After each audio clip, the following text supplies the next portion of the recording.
ఎవరో ఒక పొలిటీషియన్, సరే ఎవరికైనా సరే నేను చాలా సాఫ్ట్ టార్గెట్, ఎవరైనా ఏదో మాట అనేసి ఏం పర్వాలేదు.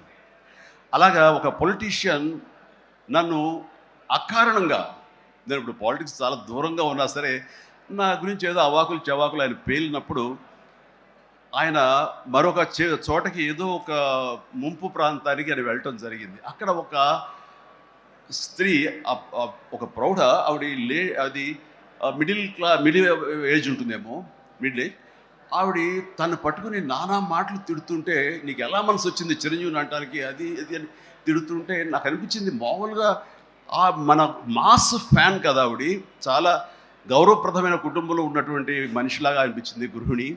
ఆవిడ ఎందుకు అంత ఇదిగా మాట్లాడుతుంది, ఆవిడెవరు, ఆవిడ చూస్తుంటే మామూలుగా సినిమా ఫ్యాన్ లాగానో చిరంజీవికి వీరాభిమానంగానో కాదు, ఏదో ఇంకేదో ఉందంటూ నాకు అనిపించి ఆవిడ గురించి తెలుసుకోవాలని మన జర్నలిస్ట్ సోదరు ఎవరినో పంపించి తెలుసుకోవాలంటే వాళ్ళు చేసినటువంటి ఇంటర్వ్యూలో విజువల్స్ నాకు చూపించారు. ఏంటమ్మా అంత ఇదిగా, ఆయనకి వీరాభిమానం అంటే అభిమానం సినిమాభిమానం కాదయ్యా, ఆయన వ్యక్తిత్వానికి అభిమానం అంటే చెప్పినప్పుడు నా మనసు టచ్ అయింది.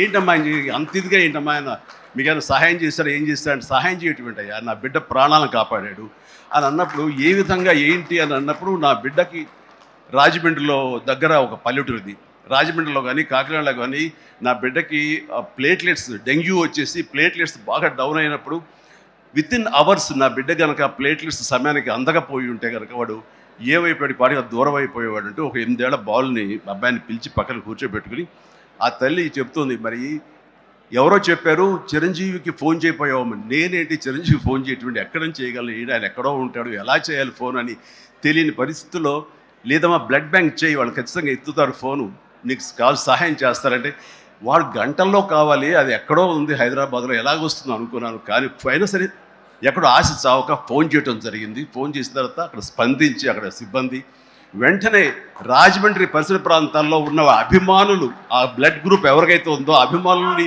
వెంటనే పంపించేయడం ఏంటి, అవర్స్లో వాళ్ళు హాస్పిటల్కి, నియరెస్ట్ హాస్పిటల్కి వెళ్ళి బ్లడ్ ఇవ్వటం ఏంటి, దాని నుంచి ప్లేట్లెట్స్ వేరు చేయటువంటి, ఆ బిడ్డకి ఎక్కించడం ఏంటి, తెల్లారిసరికి ఆ బిడ్డ మళ్ళీ తిరిగి ఎంతో ప్రాణాలతో బతికాడు. ఇది ఈడనయ్యేవాడు. ఆయన కనుక సమయానికి చేయకపోయి ఉంటే నా బిడ్డ ఏమైపోయాడు. అలాంటి మనిషిన ఈ తుచ్చులు నీచులు కలిసిందని మాట్లాడతారు. వాడిని నాకు సరిపోలేదు, దగ్గరికి వెళ్ళి ఉంటే ఏమి చేసేదాన్ని అని చెప్పేసి అప్పుడు అంటుంటే, చాలామంది అంటారు ఏమని మిమ్మల్ని ఇలా అటాక్ చేస్తుంటారు సోషల్ మీడియాలో మాట్లాడుతుంటారు, మీరేం మాట్లాడరు ఏంటని.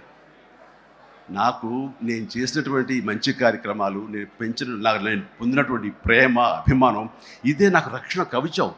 నేను మాట్లాడక్కర్లా, నేను చేసుకున్న మంచి ఏం మాట్లాడుతున్నట్టు నేను అలాగే అంటుంటాను, ఇది సత్యం. సో ఆ తర్వాత మళ్ళీ ఆ సదరు రాజకీయ నాయకుడు మళ్ళీ ఎక్కడా మాట్లాడేది నాకైతే వినపడలేదు. అంటే వాళ్ళకు కూడా మనసు ఉంటుంది కదా, వాళ్ళకు ఒక అంతరాత్మ ఉంటుంది కదా, వాళ్ళకి తెలుసు. ఇంటికి వెళ్ళేసరికి ఆయన అంతరాత్మ చెప్పపోయిన ఇంట్లో వైఫ్ అని చెప్పుద్ది, ఏంటి చెప్పు నోరు అని. సో ఇలా ఉంటుంది అన్నట్టు వాళ్ళ ఇది. సో మనం మాట్లాడక్కర్లేదు, మనం చేసుకుంటూ వెళ్ళిపోతూ ఉంటే కనుక ఎవరైతే ఇలాంటి రాతలు కానీ చేతలు కానీ మాటలు అంటారో వాళ్ళకి అదే సమాధానం. అందుకని నేను ఎప్పుడు దేనికి స్పందించను, అవసరం నాకు లేదు. మంచి చేసుకెళ్ళిపోవటమే, ఇలా మంచి చేసేటువంటి మాలాంటి తమ్ముళ్ళకి నేను సహాయంగా నేను ఉండటమే తప్ప ఇంకోటేం కాదు.